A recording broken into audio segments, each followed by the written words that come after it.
Au sommet, c'est juste un. Il faut comprendre que ça fait 14 jours là, qu'on est sur la montagne, qu'on est au froid. Ça fait 9 jours de suite qui fait pas plus chaud que -20 à aucun moment. Pendant 9 jours de suite, il fait froid, il vente, on a faim, on a mal à la tête, on est fatigué, et on se rend au sommet, on se dit, OK, on a réussi. Et l'autre chose qu'il faut comprendre, c'est que cette année, il y a 60 alpinistes qui ont essayé de faire le Mont Logan. Il y en a 9 seulement qui se sont rendus au sommet sur les 60, un taux de succès de 15%.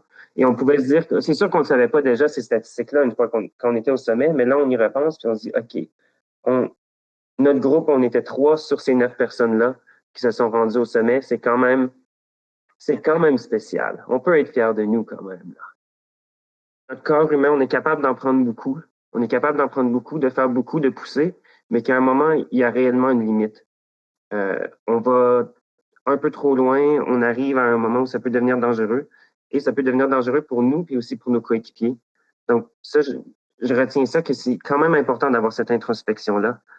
La deuxième chose, c'est la force d'une équipe. On était vraiment une équipe extrêmement soudée. Je pense que le fait qu'on était tous francophones, tous franco-canadiens, comme ça a aidé.